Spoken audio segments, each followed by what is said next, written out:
haciendo. El 25 de noviembre, el día de la eliminación de la violencia hacia las mujeres. ¿No? Entonces necesitamos que la violencia hacia las mujeres, cualquier tipo de violencia, sea eliminada.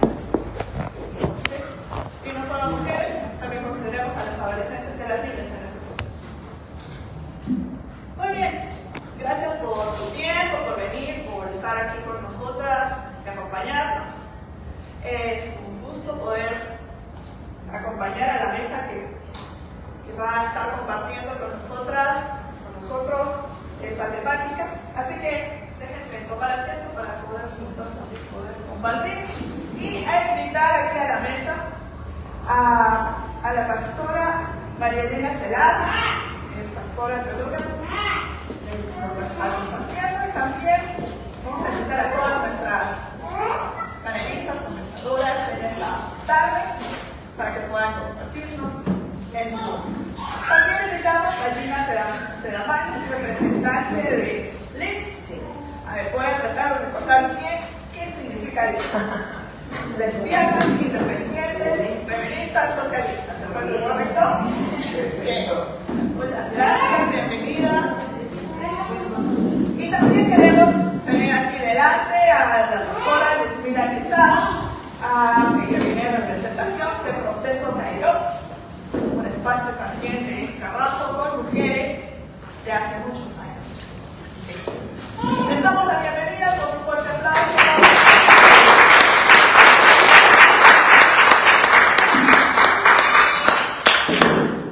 Bienvenidas, colegas, amigas, pastoras, lideresas, representantes de diferentes espacios de mujeres que desde sus propias trincheras, como se suele decir, vamos apostando por la no violencia hacia las mujeres.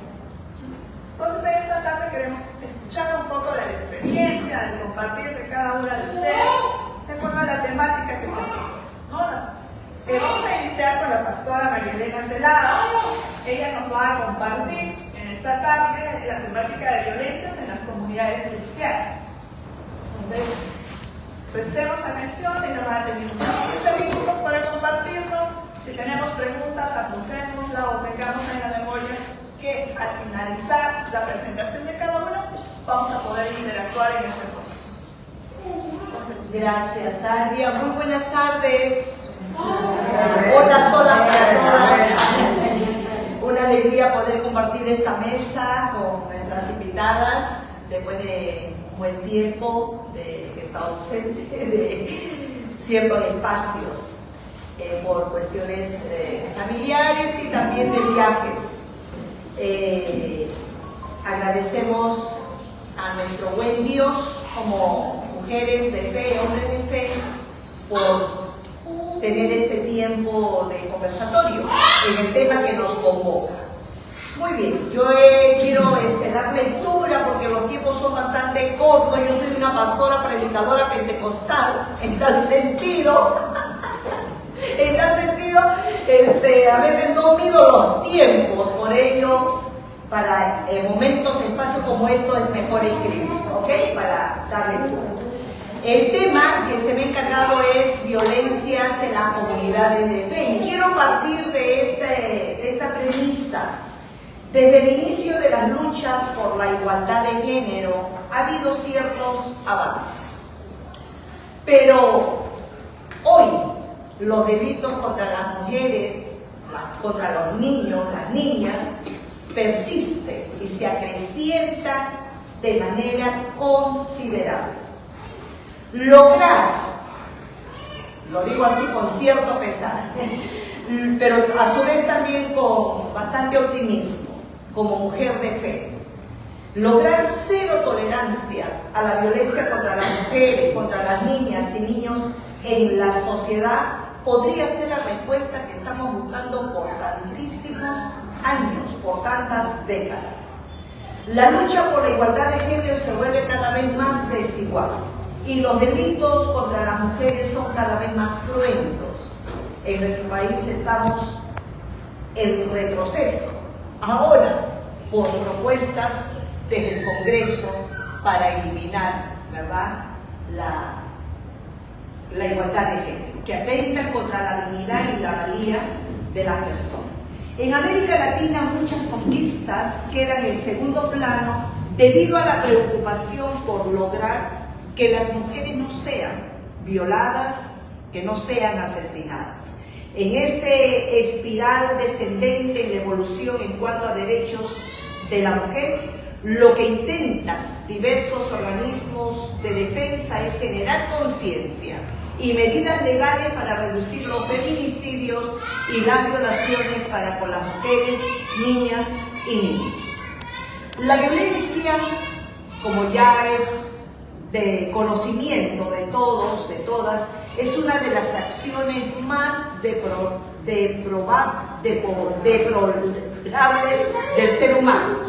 En gran medida, las causas de la violencia familiar se originan en la transmisión de valores, costumbres, actitudes y conductas a hombres y mujeres de la primera infancia. Los procesos de socialización del niño y la niña, iniciados en el hogar y reforzados en la escuela, los grupos y medios de comunicación tienden a separar a hombres y mujeres para asignarles roles diferentes, con el supuesto de que esta división es funcional a la supervivencia de la sociedad. ¿Qué nos plantea la realidad eclesial en este tiempo sobre las distintas formas de violencia que hay dentro de las comunidades de fe? No necesitamos, a mi parecer, ser muy expertas en la materia para darnos cuenta de lo que está sucediendo en nuestros tiempos. Cuando hablamos de violencia, no necesariamente estas son físicas, que afectan únicamente la vida espiritual, comunitaria y moral. Algunas de las discutidas por grandes teólogos, teólogas, agentes pastorales y organismos eclesiales con respecto a las diversas formas de violencia, nos plantean lo siguiente. Primera violencia dentro de la iglesia, la violencia de abuso. En múltiples niveles se da la violencia de abuso. Yo vengo pastoreando por más de 43 años y ocupando cargos, a Dios gracias, cargos donde se puede también tomar decisiones. Sin embargo, no se me ha sido muy fácil la tarea. Y dentro de esta violencia de abuso tenemos el abuso sexual por parte de los miembros del clero, los consistorios, por parte de líderes o los agentes pastorales. Y el encubrimiento pastoral está ahí ocupando un lugar bien importante para encubrir. El abuso de poder, por otro lado, ¿dónde radica el abuso de poder? Radica en la actitud que se asume frente al poder, porque todos tenemos poder delegado. Sin embargo, vemos el uso de la autoridad espiritual para manipular, controlar y silenciar. Por otro lado, en esta forma de violencia de abuso, tenemos el abuso de conciencia espiritual, que consiste en imponer culpas, en coaccionar a través de los discursos religiosos para someter la libertad de las personas. Frente a esto, en mi calidad de agente pastoral, me permito también hacer mención lo que el Evangelio nos presenta, la denuncia al abuso de autoridad religiosa. Jesús cuestionó a los líderes que usaban su posición para dominar y no para servir. En Mateo 23:4 se nos dice: atan cargas pesadas y difíciles de llevar y las ponen sobre los hombros de los hombres, pero ellos ni con un dedo quieren moverles. Ustedes saben que los gobernantes de las naciones las dominan, pero entre ustedes ustedes, dice en Marcos 10:42, no será así. El que quiera ser grande será su servidor. En tal sentido, lo que quiero decir es que la Biblia nos plantea un modelo de liderazgo como servicio, no como control ni superioridad. La segunda violencia que está ahí en las comunidades de fe es la violencia simbólica o discursiva. Tiene que ver con los lenguajes teológicos o pastorales excluyentes, y abundan este tipo de violencia, ¿no? Que degradan o interiorizan a ciertos grupos que hay dentro de la iglesia, las mujeres, los laicos, esas minorías existentes en nuestras comunidades de fe. Por otro lado, en esta violencia simbólica tenemos las interpretaciones bíblicas, que son diversas y que muchas veces estas interpretaciones justifican las desigualdades o las estructuras patriarcales. Frente a esto, en Mateo 25:40 nos dice: lo que hicieron con uno de estos mis hermanos más pequeños, conmigo me lo hicieron, dice el Evangelio. En tal sentido, quiero hacer mención que ignorar, abusar o silenciar a las víctimas dentro de las comunidades de fe contradicen directamente lo que dice la palabra. Lo que hicieron con uno de estos mis hermanos más pequeños, conmigo me lo hicieron, dice Jesús. Por otro lado, Jesús mismo denuncia el legalismo que oprime. En Marcos 2:27 dice: el sábado se hizo para el hombre y no el hombre para el sábado.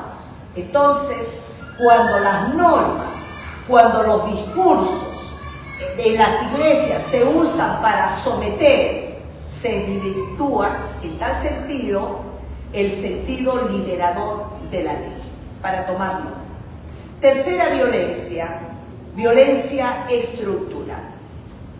Sistemas clericalistas que generan desigualdades entre ordenados y los que no son ordenados o los desordenados, ¿no?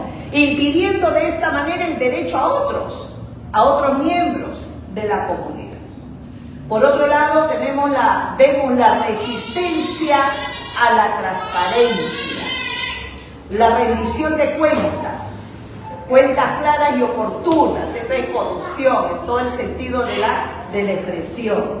También tenemos la marginalización de la participación femenina entre espacios reales de decisión. Por ahí algunas de nosotras hemos tenido, yo no voy a decir suerte, sino la bendición de ocupar cargos en la toma de decisiones. Yo he ocupado cargos importantes en la toma de decisiones, pero somos contaditas con las manos. No hay. En algunas denominaciones hay ciertos avances, sin embargo, con muchas limitaciones, solamente para aparentar, ¿no? Aparentar que se le está dando un lugar a la mujer. Santiago, el apóstol Santiago, en una de sus cartas dice: si hacéis acepción de personas, cometéis pecado, dice en Santiago 2:9. Entonces, esta es una denuncia bíblica bastante clara, muy contundente, y se puede aplicar a discriminaciones actuales dentro de la iglesia, sea por género, sea por condición social, sea por estado civil o sea por género. Cuarto, violencia espiritual, religiosa. En esta forma de violencia tenemos la imposición de prácticas, moralidades o doctrinas sin acompañamiento ni discernimiento. Espiritualidades que culpabilizan, espiritualidades que generan miedo, generan temor o fomentan dependencia patológica hacia ciertos determinados líderes. La imagen del pastor que abusa de su rebaño es una de las críticas más directas y frecuentes contra este tipo de violencia. Nos podemos encontrar con un texto en la Biblia, en Jeremías 23:1, que dice: ¡ay de los pastores que destruyen y dispersan a las ovejas de mi rebaño! ¡Ay de los pastores! Dios denuncia a los líderes religiosos que, utilizando muchos de ellos su posición, dañan, engañan o descuidan el rebaño. Paso a la quinta forma de violencia en las iglesias, la violencia económica, que tiene que ver con el uso indebido de los recursos en las comunidades de fe. Por otro lado, la falta de justicia laboral hacia el personal que labora, que trabaja en aquellos espacios religiosos. Frente a ello, la Biblia, los profetas denuncian con dureza el saqueo religioso. En Miqueas 3:11 hay un texto que dice: sus sacerdotes enseñan por precio y sus profetas adivinan por dinero. En el Nuevo Testamento vemos a Jesús expulsando con dureza a los mercaderes del templo, diciendo estas palabras: mi casa de oración será llamada, pero vosotros la habéis hecho cueva de ladrones. Queridos amigos, amigas, tenemos, creo yo, que cuestionar todo acto de violencia o corrupción económica que impera hoy en día en las muchas comunidades de fe. 6, voy terminando. La violencia de exclusión también está presente, la violencia de exclusión. ¿Contra quiénes? Contra personas divorciadas. Yo soy divorciada, más de 20 años. Y quiero decirle que sí, los espacios se me han acortado en ciertas iglesias. Otras me la han abierto, pero otras me la han cortado. Yo lo vivo en carne propia.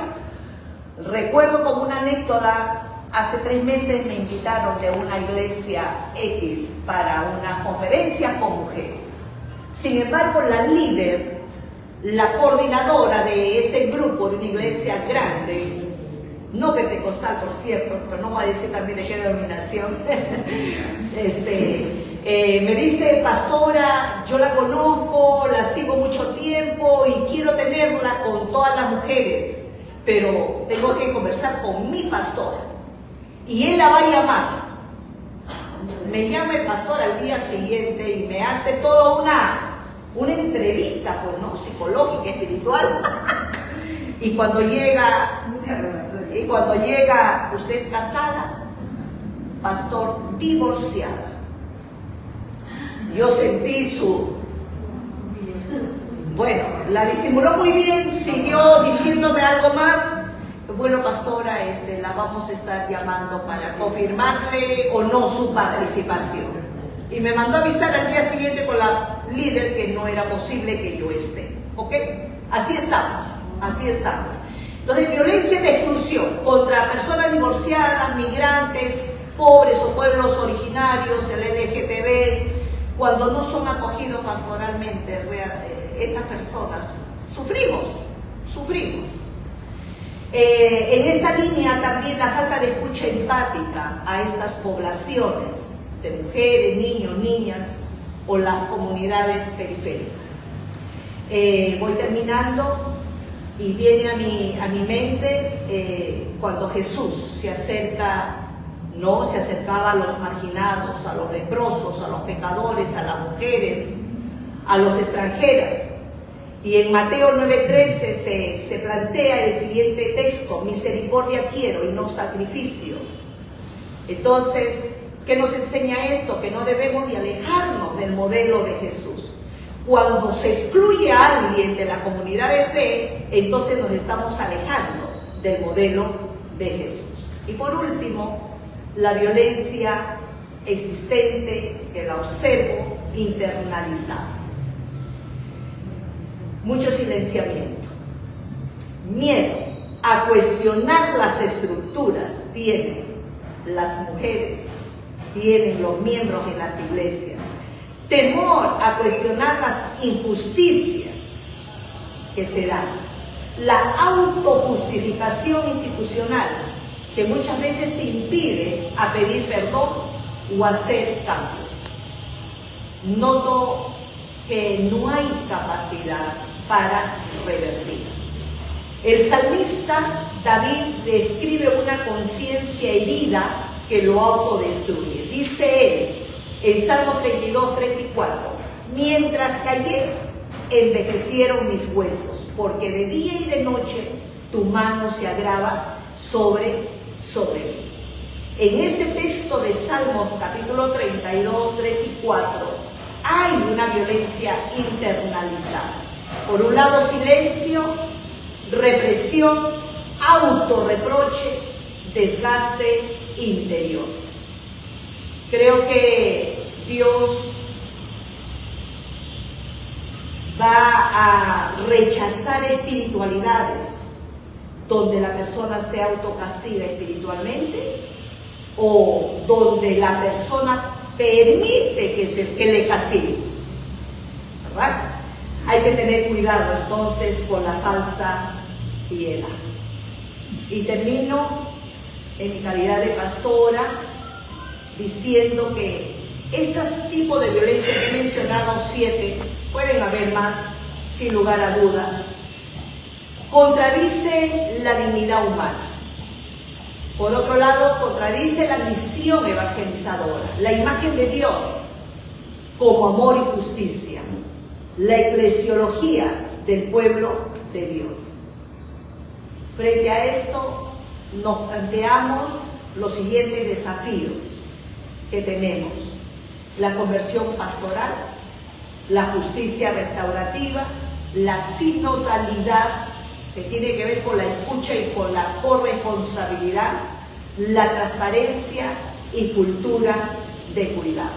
Y como iglesias, lo que no debemos dejar de hacer es defender los derechos de los sectores más vulnerables. Sabemos quiénes son. Lo que no debemos dejar de hacer es promover una sociedad más justa e igualitaria entre mujeres, varones, en todos los ámbitos. Lo que no debemos dejar de hacer como iglesia es exigir a los poderes públicos la implementación de leyes y la dotación de recursos económicos y materiales para acabar con la violencia de género. Y por último, trabajar por la erradicación de todas las formas de violencias machistas y pastorales. Hasta aquí me quedo. Y seguramente vamos a seguir un poquito hablando. Gracias. Gracias.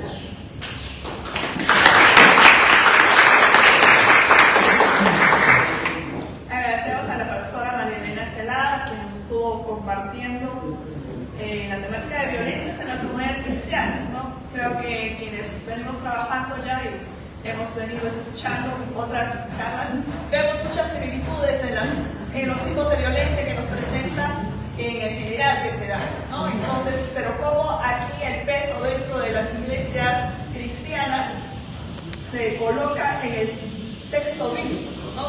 Y ese peso, y esa forma, y ese uso que se da para justificar muchas de estas violencias. Considero que por ese lado también hay bastante reflexión que hacer. Ciertamente, mayoritariamente creo que en los amigas y amigos que nos están acompañando provenimos de iglesias cristianas, católicas o evangélicas, pero también nos acompañan personas que no necesariamente participan de una fe. Pero la violencia creo que es fácil de identificar desde un análisis no necesariamente eclesial, sino también social. Entonces, bajo esa mirada, quiero una vez más presentar a Gina Sedama,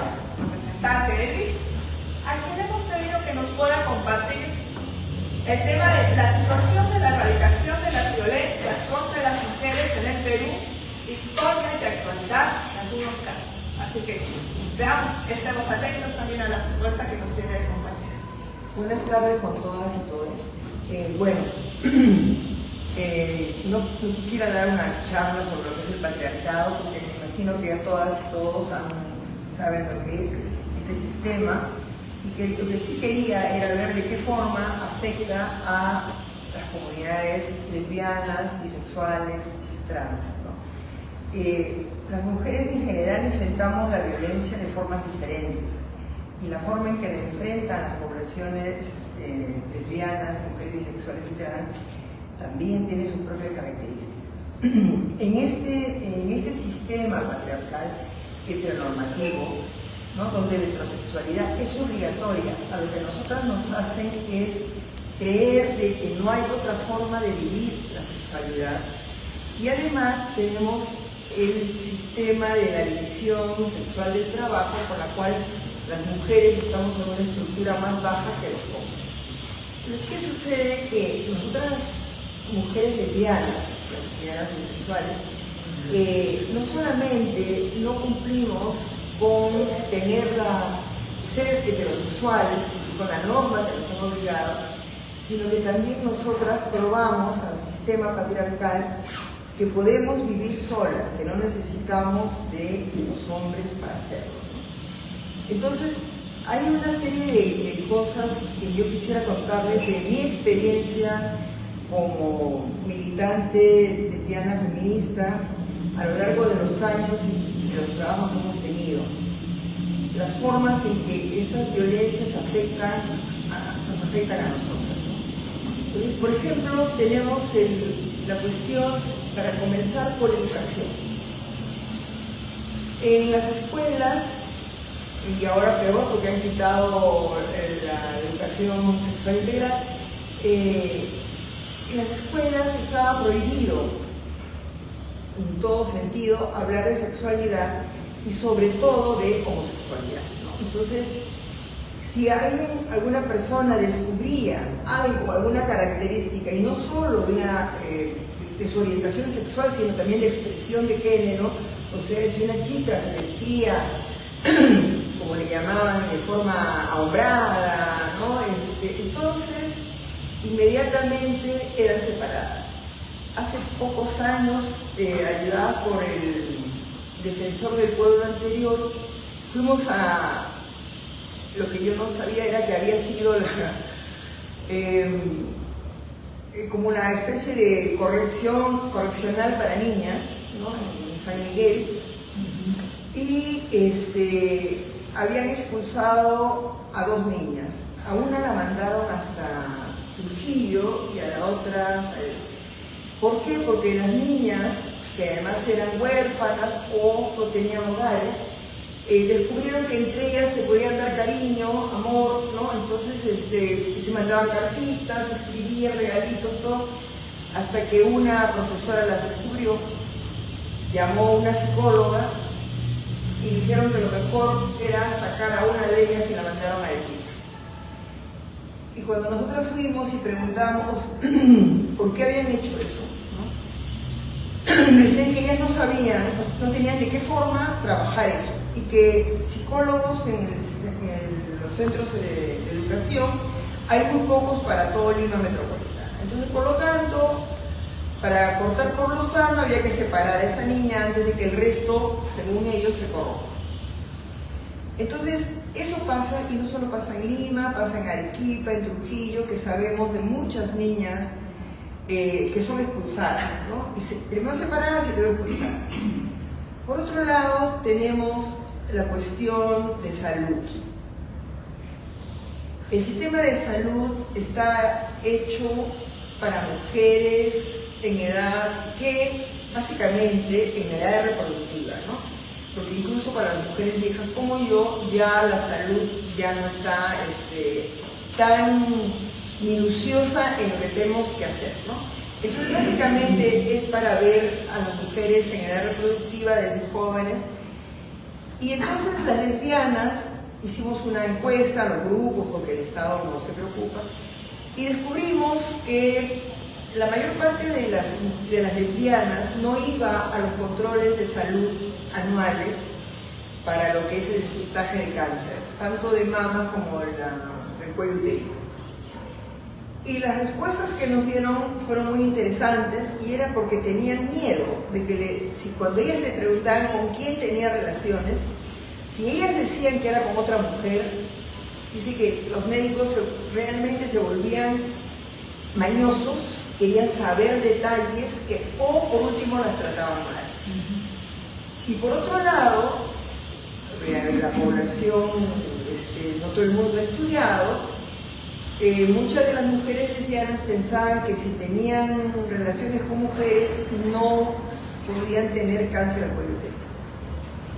Nosotras, por años, hemos hecho campañas de salud pidiéndole al Ministerio de Salud que cambie sus protocolos de atención ginecológica, básicamente. Resulta que, es cierto, muchas lesbianas no han tenido relaciones jamás con hombres y por lo tanto los espéculos que se usan son demasiado invasivos. Entonces hemos pedido que se usen los espéculos para niñas, ¿no? O sea, que se dan a adolescentes. Pero, en fin, por más que hemos ido incluso con la Organización Panamericana de la Salud a hablar con el Ministerio de Salud, el Ministerio de Salud ha por hecho de que no tiene nada que discutir al respecto, ¿no? Que la salud de las lesbianas está protegida por el convenio de ONU-SIDA. Las lesbianas no estamos contempladas en el convenio de ONU-SIDA. ¿Por qué? Porque es solamente para gays, para personas que tienen sexo hombres con hombres y para trabajadoras sexuales. No estamos ahí en la lesbiana. Sin embargo, esa fue la respuesta que nos dio el Ministerio de Salud. Entonces, ahí tenemos una población que uno de los argumentos que les dimos es que los estados cometen delitos contra las poblaciones, ya sea por lo que hacen o por lo que dejan de hacer. Y que en este caso, al no hacer ellos campañas donde incluyan, que digan todas las mujeres, incluidas las monjas, las lesbianas, las viejas, o sea, donde pongan a todas las mujeres, para que la gente sepa, las mujeres sepamos que tenemos que ir, que nos están llamando, ¿no? Entonces, para nosotras, y eso es una de las cosas que hemos puesto en nuestros informes alternativos que siempre hacemos, es esa actitud del Estado en contra de la población de lesbianas, mujeres bisexuales, trans, y también de una población que casi nadie habla, que son las personas transmasculinas, ¿no? Entonces, eso es otro de los temas. Lo otro es el tema laboral. En los trabajos, si alguien se entera, sobre todo en los trabajos públicos, que somos lesbianas, van a comenzar a chantajear, o lo otro que hacen es no te promueven, ¿no? Entonces, muchas mujeres tratan de por lo menos cambiar su vestimenta, su forma, su expresión de género, para pasar disimuladamente frente a los jefes, a las personas, ¿no? Pero además siempre teniendo miedo de que alguien se las descubra y las denuncie, las acuse y las arruine. Nosotras hicimos un trabajo con mi compañera Luisa de ir a varios ministerios a ver si habían reclamos, ¿no?, por discriminación. Y en el Ministerio de Trabajo descubrimos que la única división que ellos hacen es que los que han presentado son hombres o son mujeres. Y entonces le decimos, ¿no?, le dijimos, señorita, pero ¿alguna de estas personas ha sido lesbiana o gay, por último, no sé, algo? No. Entonces nunca sabremos si ha habido denuncias o cuántas personas sí fueron discriminadas en sus centros laborales, ¿no? Entonces eso es otro problema. En el acceso a la justicia, eso sí es bien grave porque se asume que si estoy acusada de asesinato, de un crimen, el hecho de que sea lesbiana es un agravante. y las autoridades, el fiscal, va a mandar pruebas psicológicas específicas contra mí. En el caso de que sea la víctima yo, también es un problema porque puede que porque como soy lesbiana he provocado el que se me agreda o que pase algo. Entonces, nosotras por años hemos vivido reclamando ser visibles en este estado. No hay leyes, salvo lo de la ley contra la violencia de género, que nos incluyó, no hay leyes específicas que protejan a las lesbianas y a las mujeres bisexuales y trans. En todo caso, cuando las hemos reclamado, porque también hemos participado del Estado en una mesa de trabajo, ha sido muy difícil, ni siquiera con intervención de autoridades tan importantes como la Defensoría del Pueblo, ¿no? Nosotras no tenemos, nadie nos mira, nadie nos ve y por lo tanto si no existimos, si no existes, no tienes derecho a nada. La otra parte es que, y hablando de eso, el otro problema que lo detectamos en la pandemia es que la mayor parte de las lesbianas, justamente para evitar los problemas en el trabajo, la discriminación, exclusión, cuanto hay, son trabajadoras individuales, o sea, ellas hacen sus negocios, son sus propias jefas. Pero eso trae problemas, porque muchas de ellas no están registradas en el Seguro Social y dos, no están pagando para la jubilación.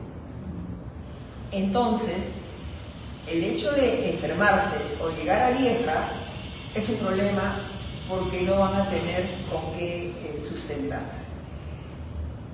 Y además, bueno, y eso sí, ya todo el mundo lo dice, las mujeres siempre somos las que hacemos los cuidados en todas partes, y eso no excluye a las lesbianas, por más que hayamos salido de nuestras casas porque nuestros padres, hermanos o tíos o quien sea nos han estado molestando, nos han insultado.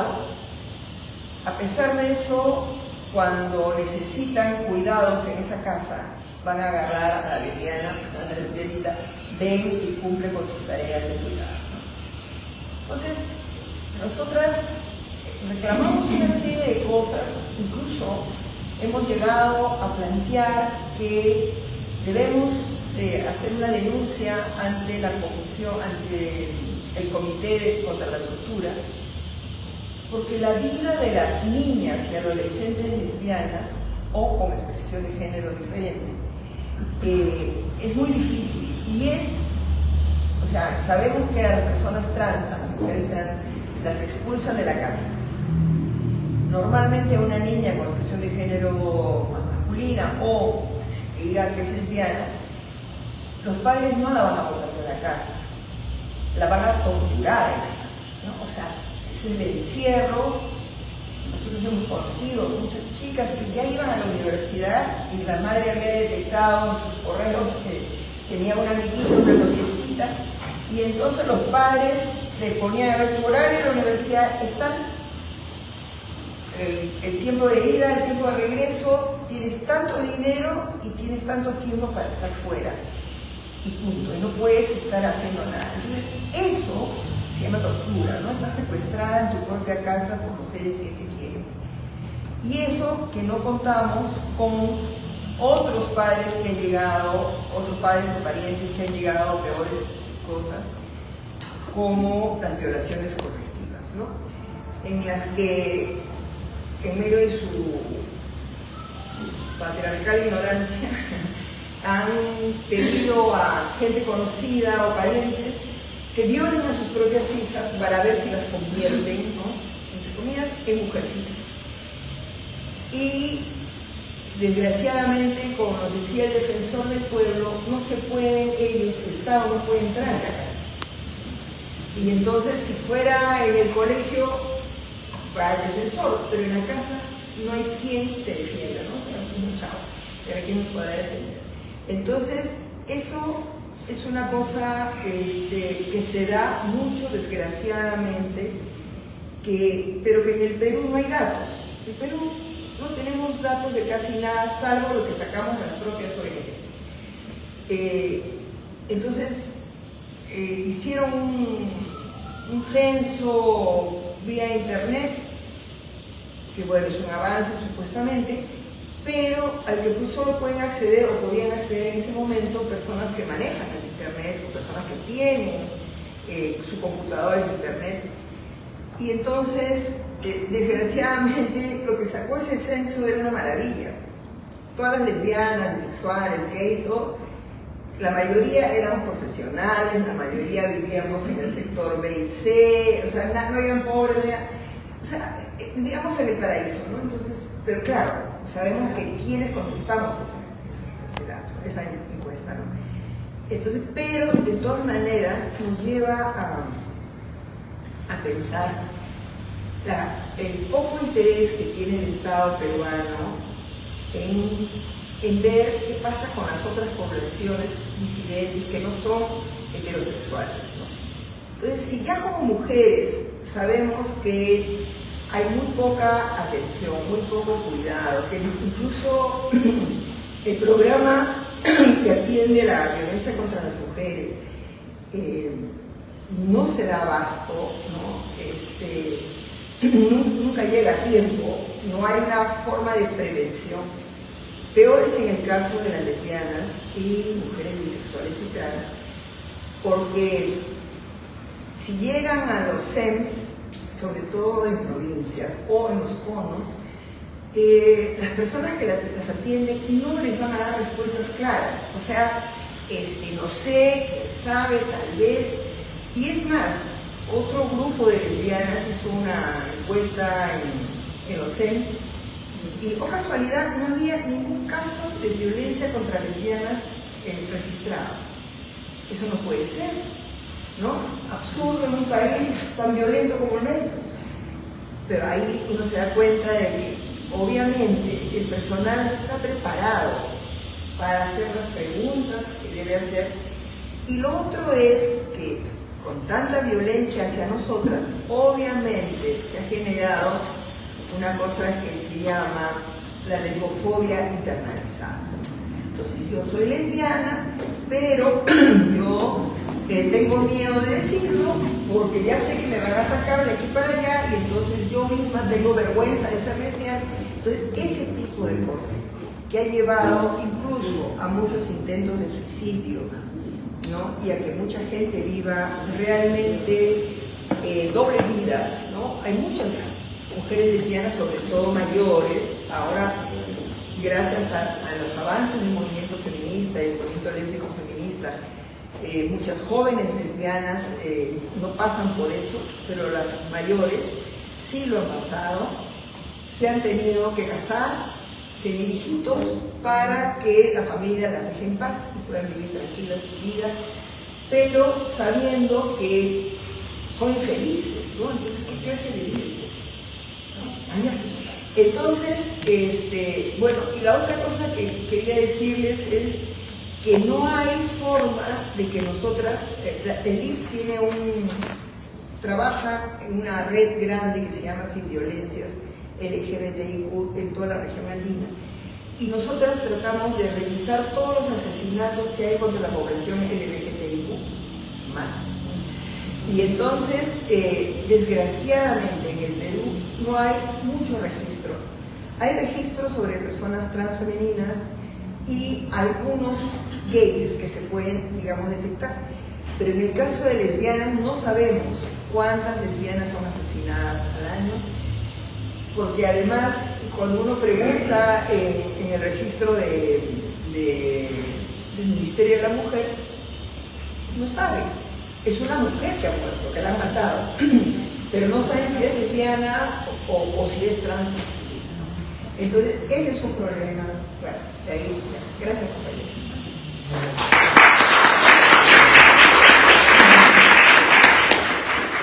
Gracias, Lina, por mostrarnos y compartir con nosotros un poco de la temática, del contexto en el cual viven este grupo de lesbianas y qué tipo de Ella nos hacía mención a la violencia en cuanto a educación, salud, el acceso laboral, a la justicia, cosas que me llaman poderosamente la atención, especialmente en el sentido de la invisibilización de este grupo poblacional. No hay un registro, como lo plantea Gina, que pueda especificarnos en la cantidad o el porcentaje de lesbianas que sufren estas violencias. Entonces, y una frase que quiero rescatar que mencionaba Gina es que si no existes, eres invisibilizado, pues entonces no tienes derecho. Entonces creo que por aquí debe ir también nuestra reflexión, nuestro compartir, que muchos grupos vulnerados en nuestra sociedad intencionalmente son invisibilizados, precisamente para que no exijan sus derechos, para no poder abogar o para no poder desarrollar temáticas apropiadas para cada uno de estos grupos, y entre ellos la comunidad LGBTQ+. Bien, continuamos entonces con nuestra tercera panelista, Pastora Lucina Quesada. A ella hemos pedido que nos pueda compartir una temática que se ha venido trabajando a lo largo de la región andina, aquí en América Latina, con otras organizaciones, organizaciones basadas en la fe, organizaciones de derechos, que han venido construyendo un material cuyo título es ¿Será de Dios? Una pregunta que deja abierta para muchas temáticas, pero en esta tarde la pastora Lucina nos va a compartir específicamente sobre el tema o el cuadernillo de violencias. Así que estemos atentos, ya tienes 15 minutos para poder compartir.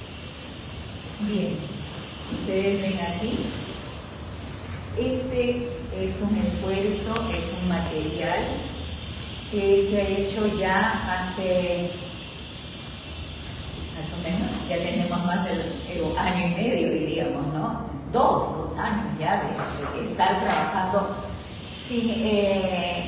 El material, si bien ha sido la presentación en este año que hemos tenido, sin embargo, todo el proceso ha sido un proceso colectivo de todas las organizaciones que están presentes aquí y aquellas que también por otro X motivo faltaron. Sin embargo, este es un colectivo que realmente es una pregunta, ¿será de Dios? Esa es una pregunta que todo el mundo se hace ante temas muy desafiantes, candentes, a lo mejor lo tienen ahí en las iglesias o en sus familias. ¿Qué está pasando? ¿No? ¿Qué está pasando? ¿Qué está sucediendo? Cuando dicen, a veces cuando hay feminicidios, cuando hay también demasiadas muertes de las personas LGTBIQ, y entonces hay muchas referencias como si fuera un castigo porque algo se ha hecho. Entonces, las preguntas que nos dice, ¿será de Dios?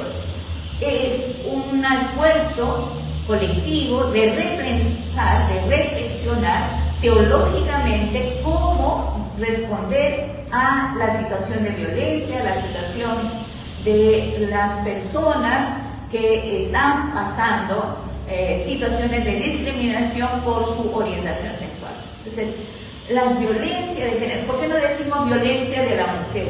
¿Por qué decimos violencia de género? Y ese es el tema que ahí está, aquí en este material está.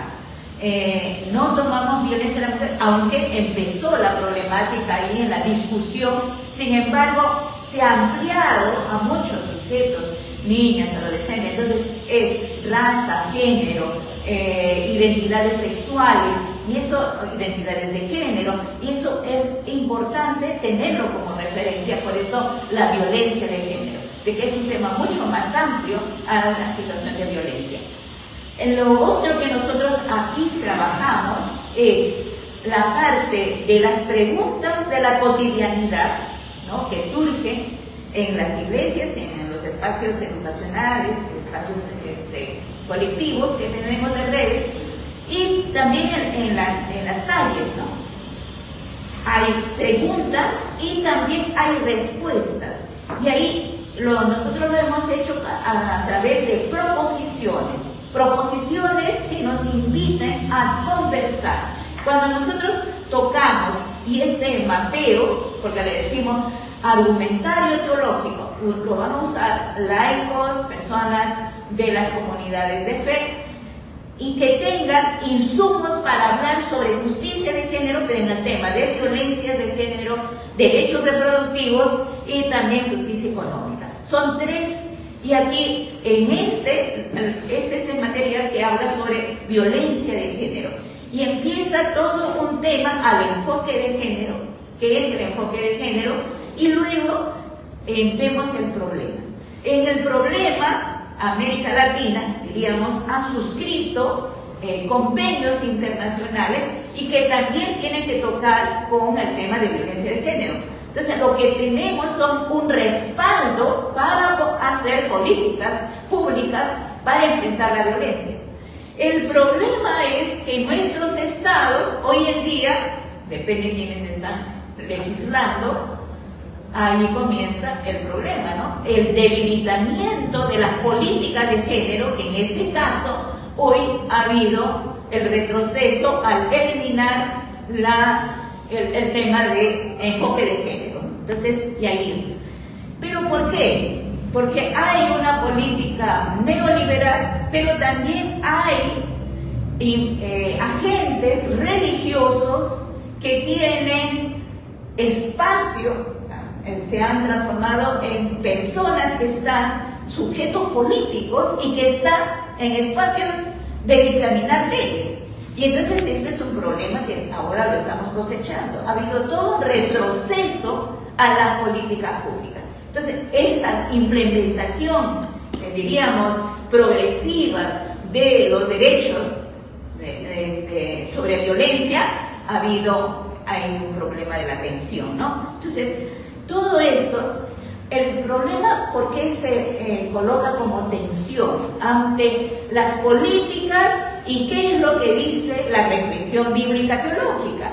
Y en las reflexiones bíblicas teológicas, si por un lado ellos dicen como algo pecaminoso, que les están, ¿cómo se dice?, haciendo que la población sea homosexualice, y la verdad que no es así. Pero y ellos lo llaman como una concupiscencia, como pecado.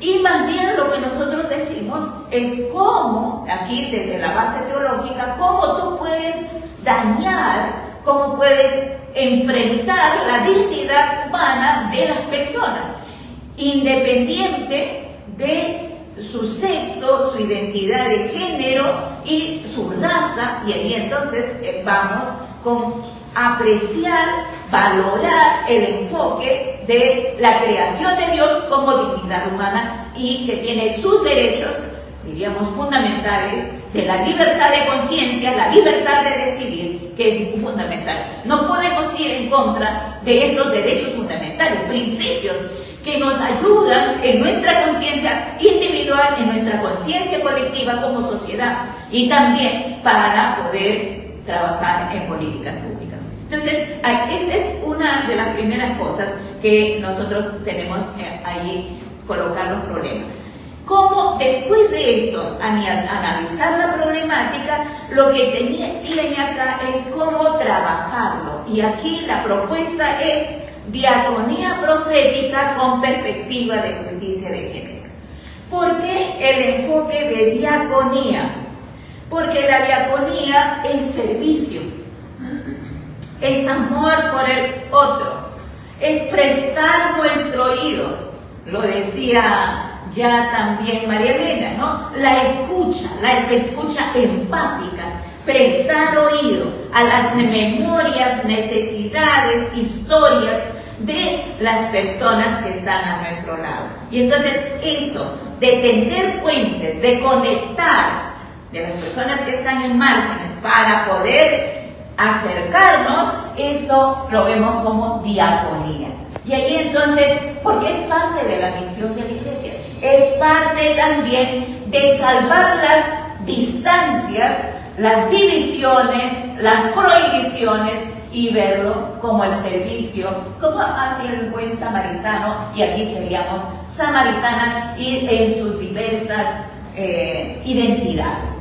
Entonces, pero también, entonces este material tiene la parte del problema, la parte de la tensión, que lo estamos viviendo, porque ahora se desaparecieron todas las políticas, y las proposiciones, que son los enfoques para trabajar bíblica y pastoralmente. Luego nosotros vamos a tener de allí cómo vivir en paz, cómo ser sociedades que están haciendo espacios de apoyo, de refugio, a lo mejor de acompañamiento y de respeto a los derechos. Y ahí entonces los derechos de las mujeres es a vivir en paz. Ya lo decían, a mí me gustó la manera como se trabajaba todas esas dificultades que vamos teniendo, los problemas de las violencias, y cómo trabajar la parte bíblica, teológica, y aquí también lo que dice en el pasaje bíblico de Isaías es: la vida en paz siempre viene de la justicia, y siempre para nosotros es de la justicia de género. No hay paz si es que no hay justicia de género. Entonces, si es el género, no tengamos miedo a la palabra género. Y eso tenemos que defenderlo, como se dice, a capa y espada. Tenemos que hacer que eso sea, diríamos, nuestra bandera hasta el final de los tiempos, creo, porque es en realidad algo que lo hemos ganado con lucha, lo hemos ganado en el proceso de nuestra defensa de los derechos. Después viene lo que está trabajado, en realidad son a través de proposiciones. Nosotros tenemos de todo este material, que está de los tres enfoques grandes, que es violencia y género, derechos reproductivos y justicia económica, unos links y también está en unas, pero hay unos, coloca el teléfono, el QR, bendito. En el QR usted puede bajar todos los materiales y ahí está para trabajarlo. Es una herramienta, la verdad es que lo hemos presentado.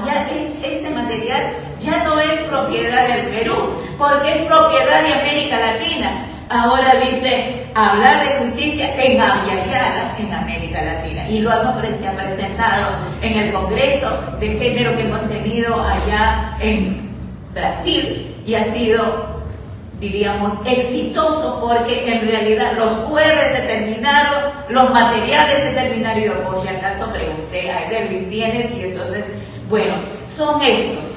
Y estos ameritan trabajarlo por cada preposición, un material, diríamos, para poder trabajar con comunidades de las iglesias, porque es un material bien largo.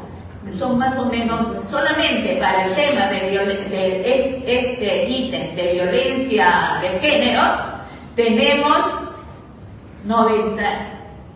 89 proposiciones. Entonces, es para un año. No, porque lo decía sobre la violencia internalizada, también lo tenemos, esta lucha interna que tenemos. Y ahí está, cómo nos afecta en nuestra capacidad de decidir, ¿no? En nuestra libertad. Y son todas las preposiciones. Por eso no es suficiente trabajar una sola preposición, hay que trabajarlas y hay que hacer docencia en cada espacio que nos podamos estar, ¿no? Entonces, y aquí empezamos ahí por la dignidad humana, y hay el primer ejemplo que te dicen en la libertad de decidir es María. Entonces, ¿cómo trabajar el tema de María? Hay una resignificación de quién era María, ¿no? Y que ella decidió por fin a traer a Jesús, pero también ella podía haber dicho que no. Y ahí vino la consulta. Esa consulta es algo que es nuestros principios de libertad humana. Y eso está aquí. Este material, si usted lo usa, si todos lo vamos a usar y todos, por fin se consiguió un convenio con la Escuela Superior de Teología para que todos los materiales, las capacitaciones y la formación que se pueda tener pueda ser respaldado, sea con diplomados, ¿no?, con cursos, pueda ser respaldado por una credencialización de la Escuela Superior de Brasil, que es la San Leopoldo, ¿no? Entonces es una posibilidad y nosotros tratamos, justamente estuvimos reunidas viendo de qué manera podemos fortalecer el trabajo del Foro ACT, diríamos, a nivel latinoamericano, y lo que tenemos para formación realmente, y es este material utilizarlo, ¿no?, en nuestras capacitaciones que tengamos. Entonces, realmente sí ha sido muy bueno. Más bien, si estuvieran ustedes todos, si hay teléfonos, todo se puede compartir en el WhatsApp el link y se puede bajar el material de esto. Y ahí me parece bueno, ¿no? Bueno, entonces, como es tan amplio, pero ahí está el trabajo con mujeres, el trabajo con personas LGTBIQ, el trabajo con niños, con adolescentes, y para poder seguir remando, ¿no?, en cuanto a dignidad humana en el trabajo de concientización. Gracias,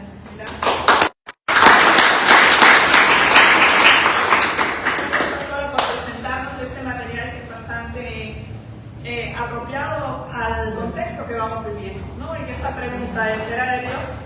Y justo yo apuntaba, no necesariamente lo mencionó la pastora, pero decía: ¿será de Dios hablar de género?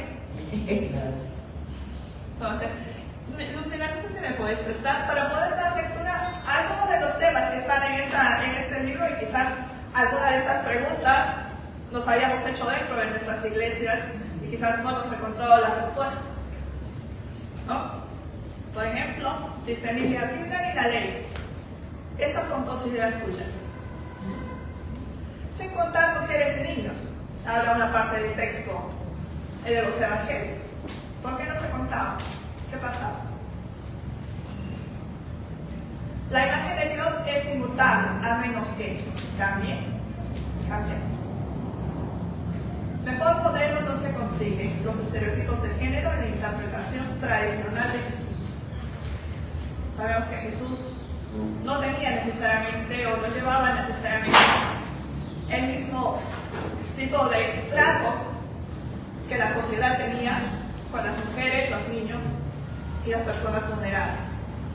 Entonces, ¿cómo desde nuestras iglesias estas reflexiones, estas propuestas nos permiten dar una mirada diferente al texto? ¿Sí?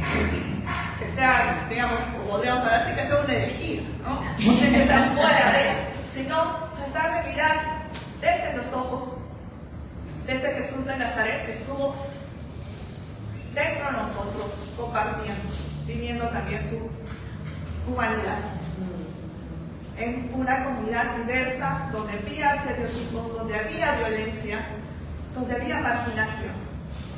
Entonces, agradecemos a nuestras tres panelistas, a la pastora María Elena, a Gina, a la pastora Luz Mira, por darnos este panorama, desde lo cristiano, de lo teológico, cómo podemos ir reflexionando e ir también articulando nuestro pensamiento, nuestro discurso bíblico cristiano con otros elementos y con otras poblaciones que también necesitan estar ávidas de escuchar estas buenas noticias.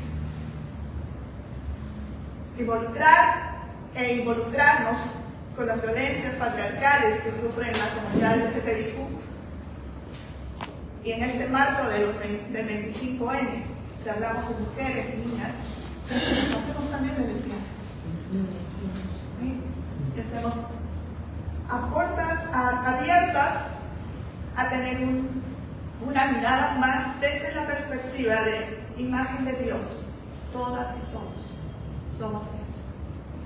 Así que ahora les invito, si tienen preguntas y comentarios, podamos tomarnos este tiempo para poder hacer. No nos peleemos, levantemos la mano para poder hablar, tengamos la libertad de hacer.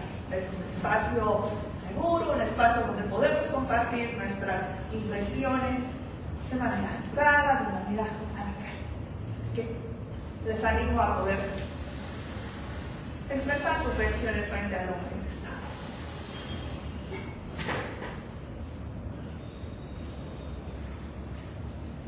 Buenas tardes. No sé si se plantee como pregunta o tal vez como comentario o tal vez como crítica o patada al tablero. Reverenda, cuando usted hablaba de los tipos de violencia dentro de la iglesia y menciona sobre todo de aquellos grupos cristianos de línea evangélica que hoy por hoy se han metido como objetivo enquistarse en las líneas de poder en las que puedan generar estas nuevas leyes, ¿no? Leyes, entre comillas, que lo único que buscan es mostrar a la sociedad una mirada totalmente retrógrada del cristianismo. ¿Qué estamos haciendo nosotros como iglesias? Porque de verdad que si hablamos de líneas, no tanto de la línea cristiana, la línea católica, la línea evangélica, entonces, ¿qué estamos haciendo nosotros que digamos que tenemos esta mirada un poco más teológica, armonizada, consensuada y consecuente, ¿no? ¿Qué estamos haciendo nosotros para responder, para contratar? Porque está bien, aquí nos reunimos, es muy bonito, dialogamos, tomamos el cafecito, nos vamos, con el respeto a todos y al carajo. Siguen las cosas igual. ¿Qué se está planteando ustedes como pastores que tienen la injerencia de poder mover desde sus iglesias y con los otros miembros de las otras iglesias para ver y decir, oye, ok, genial, al menos si este grupo de gente va a seguir metiéndose en esto, al menos generemos otro grupo, no que contrarreste, pero sí al menos que aclare las ideas, porque nos quedamos callados. Eso es lo primero. Referente, yo me di otra cosa más que usted mencionó, que me llamaron bastante la atención, sobre todo cuando hablaba de la violencia desde el ministro. Yo también soy ordenado, pero a veces yo me pongo a pensar, no lo digo como el pastor, ¿verdad? Por si acaso, pero yo también he visto situaciones en otros países donde las ministras mujeres actúan exactamente igual que los ministros hombres. No, desde mi mirada tal vez, no siempre cae en el ministerio, sino en el poder. Que tanto nosotros tenemos que ser conscientes de que nosotros no tenemos poder, tenemos servicio. Y ese servicio tiene que darse a todos por igual. Compañera, me encantó lo que has exteriorizado. Es cierto, la comunidad de las chicas lesbianas, la comunidad lésbica, no solamente en el Perú, en toda América Latina, literalmente está súper silenciada. Ahora, ¿qué están haciendo también ustedes desde esa mirada, no? Porque me llamó mucho la atención de la parte, digamos, médica, ¿no? De verdad, ignoraba yo que había espéculos de diferentes tamaños y que eso puede afectar inclusivemente a las mujeres. Yo no soy mujer, ¿no? Entonces, pero digamos, concretamente, y con qué otras instituciones, aparte del Estado, que ahorita lo único que va a hacer es mirar a otro lado, qué otras instituciones que están generando, digamos, cosas concretas a favor. Y, reverenda, ese libro que han elaborado, que suena muy bonito, yo le escuché a usted predicar en el camino también, que se ve que está muy bonito e interesante. ¿A qué instituciones concretas está llegando eso y cómo se está aplicando? ¿O cómo se va a aplicar? Gracias. ¿Alguien más tiene alguna pregunta, comentario? Buenas tardes, compañeras. Qué alegría de volvernos a juntar y estar juntas. Y realmente creo que una cuestión que me parece que es importante como comentario es poder haber logrado hacer esta empatía entre lo que es las organizaciones feministas y LGTBI con parte de las organizaciones de las iglesias defensoras de derechos humanos, ¿no? Porque creo que ese es el primer paso, un poco dándole respuesta a lo que dice el compañero, ¿no?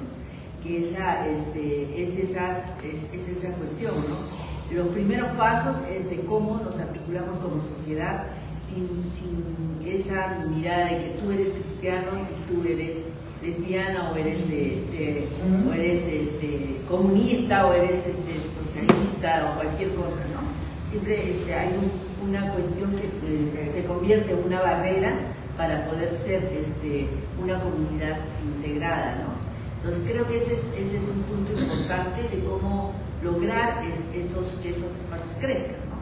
Pero mirándolo desde el punto de vista de lo que significa realmente la violencia, como lo han planteado ustedes, a mí me parece que es bien interesante poder conocer un poco más de la Biblia, como para poder hacer tener esas narrativas que te puedan permitir desde el espacio donde tú estés puedas trabajar con algunos ejemplos que puedan llegar a otras personas, ¿no? Porque también tenemos eso, ¿no? Que es un rechazo a todo lo que viene del lado de la iglesia, ¿no? O sea, la iglesia es fundamentalista, ¿no? La iglesia es el conservador. Entonces, pero lo que hay que decir es de que la jerarquía de la iglesia es conservadora y es jerárquica y es fundamentalista. Lo que podemos cambiar es a los integrantes de las iglesias, ¿no? Que es con lo que podemos hacer que cambie esa jerarquía. Entonces, una cuestión que me parece interesante es cómo la violencia se puede mirar también mirando el Evangelio y haciendo ver que es lo mismo que reclamamos las feministas, ¿no?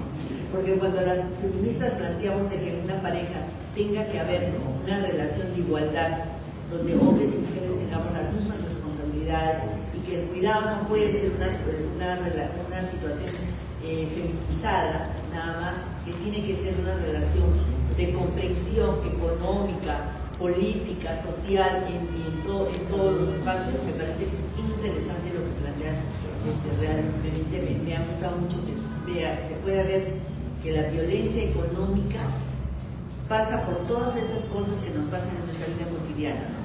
Desde lo que es la economía del cuidado hasta lo que es incluso esta diferencia que hay de pagos entre hombres y mujeres en los trabajos, ¿no? Y lo que decía Gissi, ¿no? A mí me parece muy interesante cómo es que a pesar de tener tanta cercanía con las compañeras lesbianas, uno desconocer de cómo la violencia se ejerce día a día en los cuerpos de las mujeres, ¿no?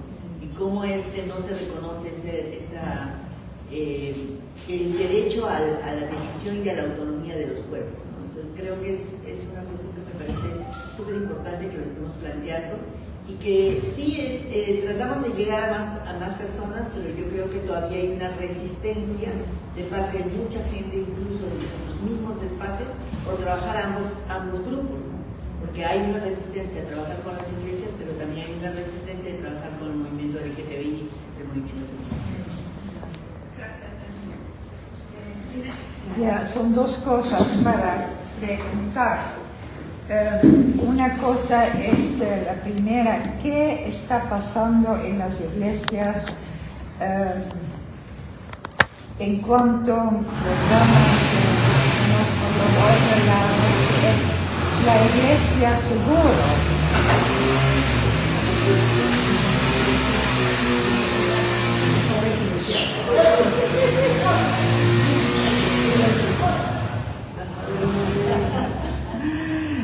A nivel de las iglesias, en otros lugares que yo conozco, tiene personas de confianza.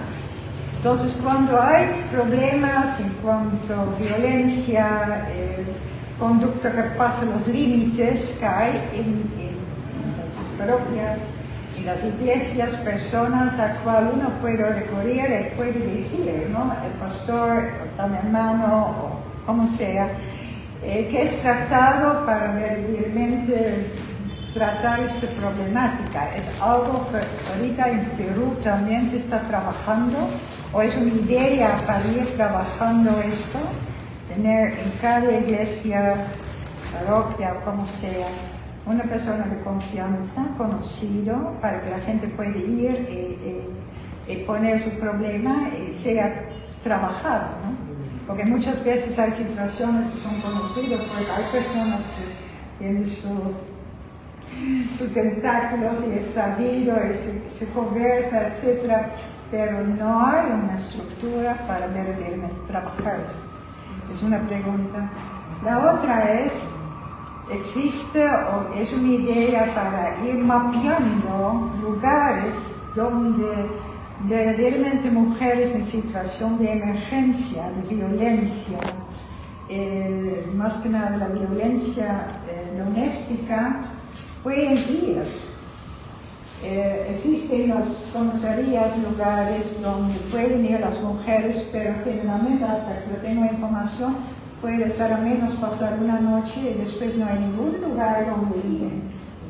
Cuando estas mujeres no tienen familiares, pero muchas veces también la familia no, en situación de violencia, bien claro, doméstica, la familia no es safe, ¿no?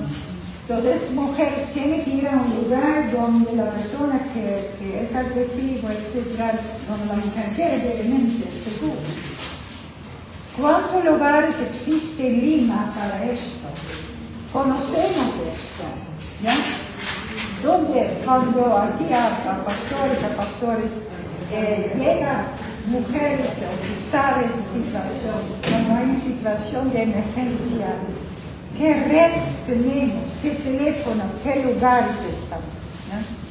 La única cosa que yo puedo decir aquí, yo pido por conocerse, por Chosica y Chaclacayo. Creo que hay una casa para mujeres allá por Santa Anita, hasta que no tengo otra. Pero para su conocimiento, en Chosica hay una casa ahorita administrada por la organización de la Iglesia Reymar, que está específicamente para mujeres en situación de violencia, donde también tiene lugar para los niños. Es un lugar donde podemos recibir hasta 20 mujeres, pero no llega, porque la gente no sabe. Entonces, por favor, tomen nota de esto. Cuando tienen casos de emergencia, tomen contacto con Reymar en Avenida Cazángaro, en una iglesia cristiana, pentecostal, etc. Y tiene un lugar en Chaclacá, en Chosica, donde mujeres con hijos están seguros. ¿Sí? Sí, creo que está nombrado la cuestión del poder, ¿no? El ejercicio del poder dentro de las iglesias. Se le trata de dar un significado, ¿no? El ejercicio del poder dentro de las iglesias debe de ser servicio, ¿no? Es decir, de sometimiento, de ejercer fuerza, debe de dirigirse hacia estar al servicio de él. Y en ese sentido creo que hay una similitud con lo que las feministas proponemos también para el ejercicio del poder, porque es un problema, no solamente de las iglesias o de los feministas, creo que es un problema de toda la sociedad humana y estructural, ¿no? Y cómo lo organizamos para poder tener unas sociedades más justas, ¿no? Para todos y todas. Entonces, las feministas, entre otras muchas cosas, hemos dicho que el poder es para crear. Y creo que desde esos puntos se hace posible encontrar puntos en común para estar sentadas en esta mesa, feministas, lesbianas feministas, pastoras, en este lugar que se llama Mesa de Justicia de Género y Derechos Humanos, ¿no? También se ha hablado de que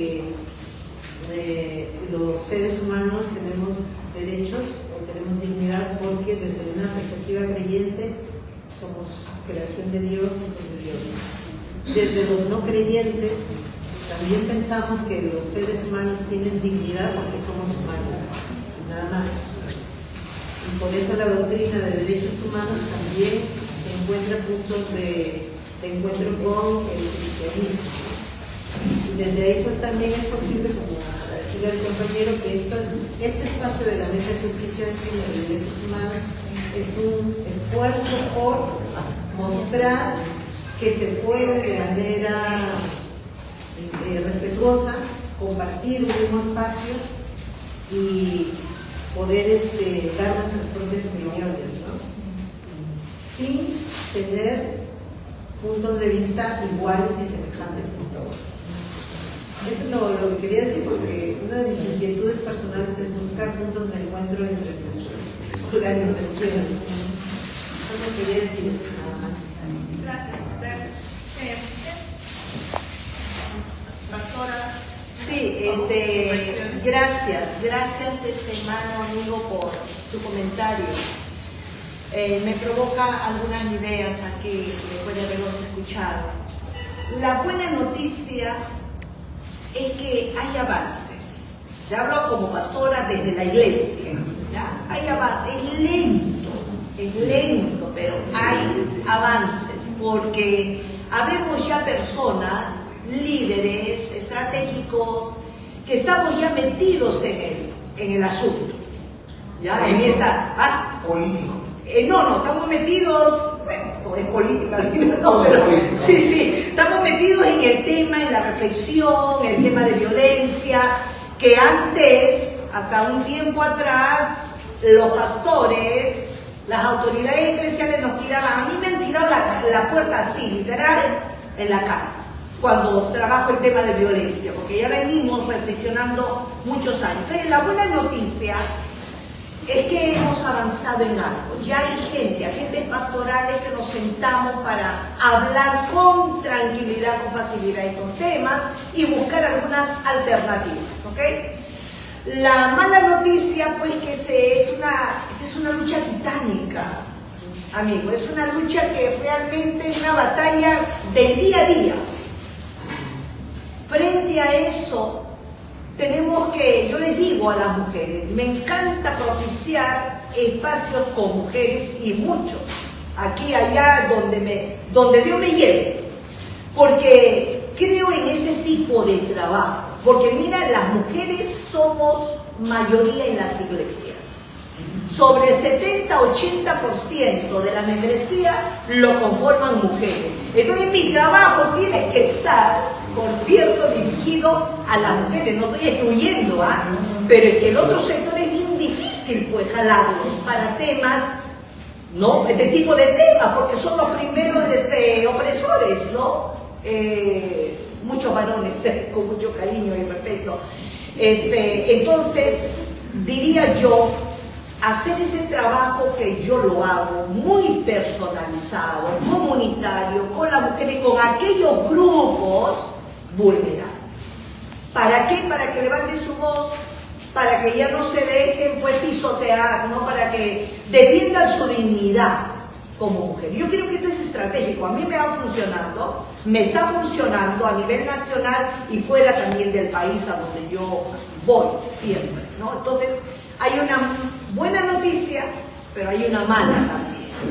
Estos temas venimos trabajándolos por décadas, y yo creo que necesitamos seguir trabajándolos, ¿no? Si bien es cierto, hay autoridades políticas de turno en el Congreso que nos están, a la verdad, y dicen evangélicos, evangélicas, que a la verdad ya uno no sabe qué decir, ¿verdad? Yo quiero ya no lastimar a nadie, pero que me provoca decir, que salga mi carne. No, que salga mi carne y una palabra gruesa ahí. Pero, ¿saben?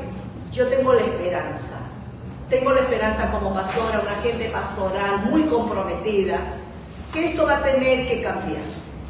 Ya viene un nuevo Congreso, ¿no? Y yo creo que las cosas van a ir mejorando. Lentamente, no importa, pero que mejoren. Pero a su vez nosotros no, los que estamos metidos en este buen lío, lo pongo así, buen lío, sigamos trabajando con las mujeres, con los jóvenes, con los niños, porque arriba, lo que decía nuestra amiga, la estructura, la jerarquía, mira, sí hay a uno, porque yo dialogo mucho, ¿no?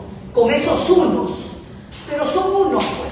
O sea, también son minoría entre 4, si hay un equipo de juntas, del clérigo, del consistorio, son 5 o 6, hay uno que de repente ya está en otra línea, pero es uno, pues, para 5 te das cuenta, ¿no? Entonces, a eso voy, que si con la estructura, la jerarquía, perdón, no se puede, es lo que yo he visto en mi quehacer, entonces trabajo con personas estratégicas dentro de la iglesia que sí quieren, y hay gente que ya está levantando su voz, hay mujeres que ya están levantando su voz. Desde mi experiencia pastoral podría yo señalar eso, ¿no? Y decías tú, ¿qué estamos tratando de hacer? ¿Qué debemos de hacer? Yo planteé algo en mi exposición, lo que no debemos dejar de hacer como iglesia, ¿no? Es defender, seguir en esta defensa de los derechos humanos, de las personas más vulnerables. Promover una sociedad, aunque ya suene trillado, pero tenemos que seguir promoviendo una sociedad más justa, con nuevas relaciones humanas, ¿verdad? Entre mujeres, varones y todos, ¿no? Exigir, tenemos que seguir en la exigencia a los poderes públicos, la implementación de nuevas leyes, ¿no? Políticas públicas, la dotación de recursos económicos y materiales para seguir contrarrestando. Acabar con este flagelo va a ser difícil, porque la palabra también de Dios se cumple, ¿no? El pecado va aumentando, la violencia en todas sus formas se va a ir incrementando, así que tenemos que hacer una cultura de prevención también para lo que se viene, ¿no? Y seguir trabajando por la erradicación. Hacemos bien, y yo felicito, realmente no sabía de este material, mira, me gustaría tenerlo para trabajar con mis diferentes grupos de las caucus que tengo a nivel nacional y fuera también del país, ¿no? Y bueno, y diría algo más, tenemos que seguir resistiendo. La resistencia tiene que estar, no con nosotros, en nosotros, resistirnos a la injusticia, a estas desigualdades, a estas formas, ¿no? de vivir el poder, de hacer mal uso del poder. Tenemos que resistirnos, ¿no? Y quiero decir finalmente, Salvia, que la iglesia, en tanto es un cuerpo vivo de Cristo en la historia, ¿cierto?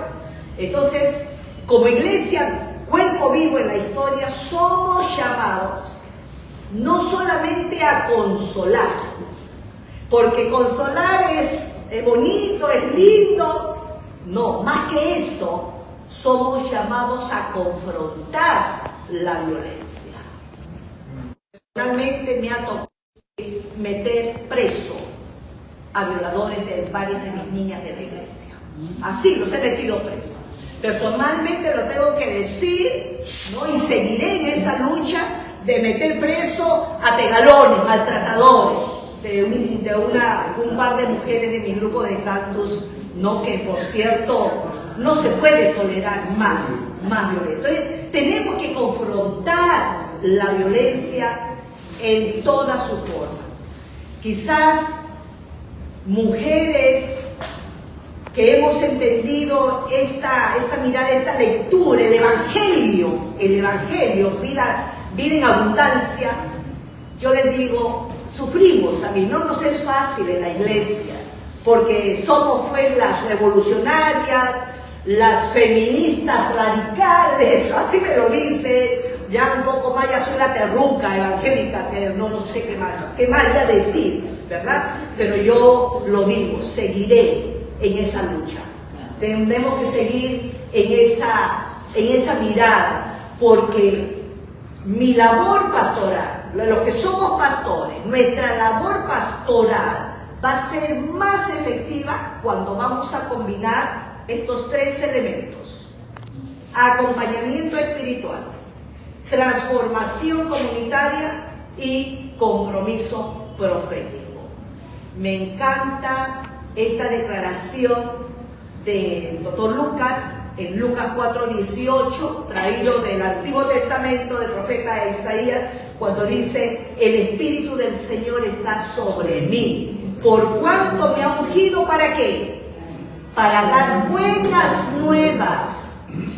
¿No? Buenas nuevas ¿a quién? A los pobres, sanar a los quebrantados, proclamar libertad a los cautivos y poner en libertad a los oprimidos.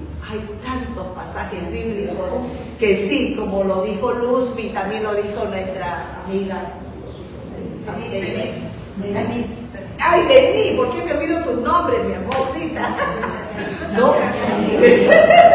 Creo que tú ingrato o yo ingrata las dos. Entonces sí, trabajar los textos bíblicos para acompañarnos. Yo me animé cuando me han invitado a jalar textos bíblicos un poquito porque es mi praxis, ¿no? Gracias. Muchas gracias, doctora. Chino, por favor. Ay, sí. Vamos a ir más concretos. Ya lo digo un poco para contestar la pregunta. Desde que apareció el primer grupo de lesbianas feministas en el Perú, que fue el año 84, que estábamos en plena guerra y fue un grupo que en esa época nos perseguían, ¿no? O sea, nos daban de alma. Nosotras, las lesbianas feministas, asumimos una actitud no de víctimas, sino más bien de enfrentar las cosas, no de confrontar las cosas. Desde el comienzo hemos luchado por la visibilidad y hemos luchado básicamente por algunos derechos como son los de salud, educación, participación política. Nosotros hemos logrado que el movimiento feminista en general asuma junto con nosotras estas banderas y hemos trabajado el único país donde los movimientos lésbicos no se separan de feministas en el Perú, porque sí, las mujeres feministas han levantado siempre nuestras banderas, ¿no? Entonces, nosotras sí buscamos alianzas, estamos ahora en estas nuevas etapas buscando alianzas con otros sectores, como son ahora las organizaciones de fe. Y por supuesto, siempre hemos tratado de hacer incidencia dentro del Estado y fuera, sea la ONU, sea en OEA. Entonces, hemos trabajado muchísimo, hasta incluso hemos sacado un protocolo que hemos hecho nosotras para entregarle al Ministerio de Salud. Se lo hemos entregado, ahí está de testigo la Organización Panamericana de Salud, está el Defensor del Pueblo, el mismo Ministerio de la Mujer, pero no, es como que ese es uno de los ministerios más reacios a defender los derechos de las mujeres y sobre todo de las lesbianas y de otras poblaciones, ¿no? Ojalá lo que dice la pastora sea cierto, que se esté avanzando, que el próximo congreso va a ser mejor. Yo tengo mis grandes dudas. Sí, solo un milagro. Y lo otro es que dicen que los cambios culturales demoran 200 años en conseguirse. Bueno, este cambio cultural está tomando, yo creo que más siglos, ¿no? O sea, muchos más. Esto que cambie la violencia, que cambie las relaciones en las casas, las relaciones con otras personas. Nosotras seguimos apostando por plantear estas alianzas amplias. No estamos ahorita, estamos enfrentando uno de los peores momentos. Decía una compañera hace unos días, lo que pasa, lo que no se dan cuenta es que estamos avanzando tanto que estos fundamentalistas han decidido atacarnos con todo, ¿no? Tu libro, compañera, yo creo que ojalá lo puedas tener en las bibliotecas porque ahí dice género, ya fue, y ahorita lo van a sacar, lo van a desaparecer. Ya han entrado a la Biblioteca Nacional a tratar de desaparecer algunos libros, ya lo hicieron con el Colegio Roosevelt, ¿no? Entonces, estamos en esto y entonces yo creo que ni siquiera es el momento de resistir, es el momento de atacar. combatir, ponerse al frente. Yo creo, con esta que nos acaban de sacar lo del APSI, somos una ONG, y ya el mundo de las ONGs aterrorizados, teniendo miedo, no podemos hacer esto, no podemos. Y nosotras dijimos, no fastidien. Nosotras tenemos la razón de ser de la UIF es hacer incidencia. Obviamente frente al Estado, obviamente vamos a criticar al Estado. Si no vamos a poder hacer eso, entonces cerremos el negocio. O sea, porque si esa es la razón de ser, entonces lo que tenemos que hacer es buscar formas para enfrentarnos, formas, pero no podemos meter la cabeza como la avestruz, o sea, por Dios, ¿no? O sea, Gracias.